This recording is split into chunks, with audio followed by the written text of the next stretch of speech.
Et je poursuis sur cette vaste réforme de la mise en liberté sous caution avec Patricia Lattanzio, secrétaire parlementaire au ministre de la Justice. Madame Lattanzio, bonsoir. Bonsoir. Alors, plusieurs observateurs estiment qu'en fait, votre gouvernement répond surtout à une pression politique. On sait que les Canadiens sont préoccupés par la hausse perçue de la criminalité, de la crise de l'itinérance, de la toxicomanie. Donc, est-ce que c'est ça, ce projet de loi, est-ce que c'est vraiment une réponse politique à cette inquiétude sociale plutôt qu'une réforme qui est vraiment fondée sur des données probantes? Vous savez, nous avons été élus, nous avons passé des élections et le mandat que nous avons reçu, un mandat fort, ce serait des Canadiens. Donc, c'est les Canadiens qui ont demandé à ce gouvernement de pouvoir mettre de l'avant un projet de loi qui allait répondre aux soucis sur le terrain. Donc, nous avons mis en place aujourd'hui, par le biais du projet C-14, une réforme assez importante sur la mise en liberté sous caution plus stricte et ayant des peines plus sévères. Mais on nous dit que plusieurs experts nous disent que le problème principal avec le système de mise en liberté sous caution, c'est pas un problème juridique, c'est un problème structurel. Il n'y a pas assez de procureurs, il n'y a pas assez de temps d'audience, il n'y a pas assez de ressources. Donc, en quoi est-ce que votre projet de loi vient vraiment régler ce problème plus fondamental? Vous savez, pendant l'été, il y a eu des consultations qui ont eu lieu avec les provinces, les territoires, et le ministre de la Justice, Sean Fraser, a eu des consultations justement la semaine dernière en Alberta avec ses homologues. Et donc, c'est une demande qui vient justement des provinces et des territoires. C'est une consultation auquel on s'est penché justement sur certains enjeux. Et évidemment, le projet de loi va apporter beaucoup de changements au niveau judiciaire, mais forcément, à un moment donné, ça va avoir aussi un impact sur le système. Nous, au fédéral, on érige des lois, mais c'est vraiment l'administration de la justice se passe au niveau provincial. Donc, c'est sûr qu'on doit avoir une bonne collaboration avec les provinces et les territoires. Mais justement, là-dessus, les experts soulignent que les procureurs ont déjà tous les outils nécessaires pour s'opposer à une mise à liberté sous caution. Donc, si le problème, selon ce qu'il nous dit, c'est vraiment un manque de coordination, un manque de ressources, pourquoi miser sur un changement législatif plutôt que de renforcer le système déjà en place? Vous savez, il faut mettre de l'avant cette réforme parce que justement, ça va avoir un impact sur le terrain. Donc, en ayant ce genre de réforme. Et je comprends bien qu'on a besoin de ressources. Les provinces nous l'ont dit, mais c'est à eux justement de pouvoir faire la gestion de ces ressources.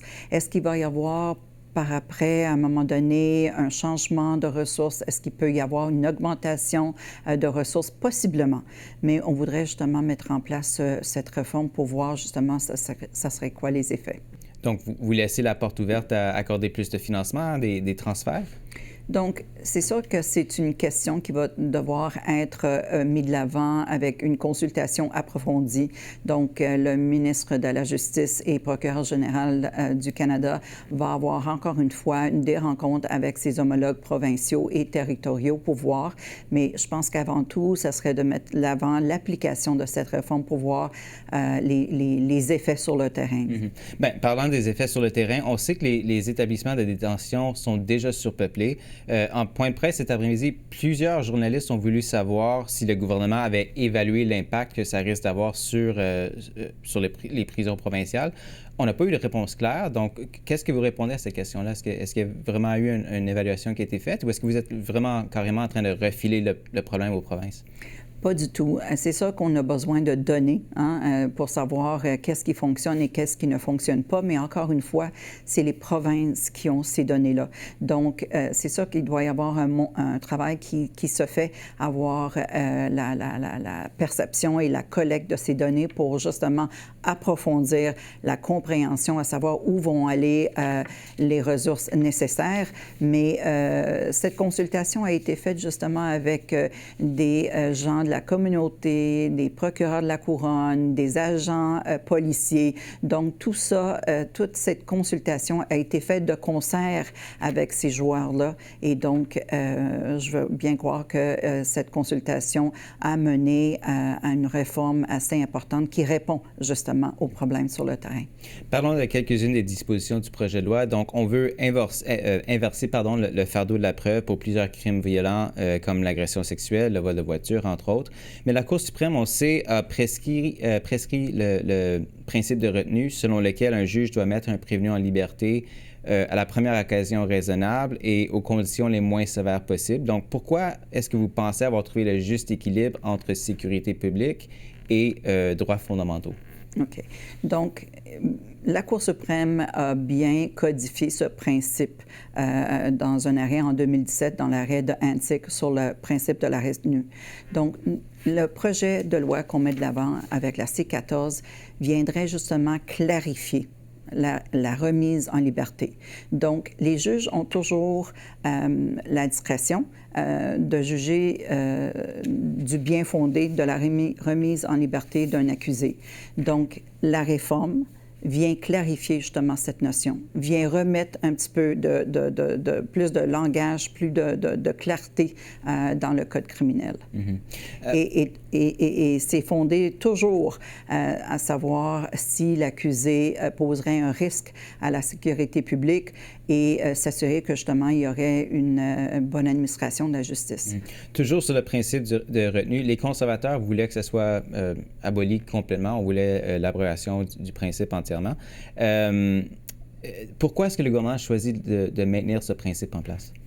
Parce que l'ancienne loi, on va l'appeler la C-75, parce qu'elle a été rédigée sur la C-75.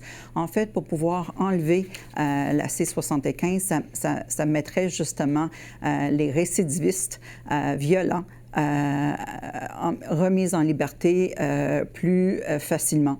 Donc, et c'est la raison pour laquelle dans la violence entre partenaires intimes, la C-75 protégerait les victimes. Alors, nous avons trouvé que justement, il n'y aurait pas de moyens ou de raisons, bonnes raisons de pouvoir abolir complètement. Et d'ailleurs, il y a eu un changement de position. Le critique de la justice sur la C-75 a tout dernièrement justement modifié sa position, à savoir que peut-être ça ne serait pas une bonne idée de pouvoir l'abolir. Patricia Lattanzio, secrétaire parlementaire au ministre de la Justice, merci d'avoir été des nôtres ce soir. Merci à vous.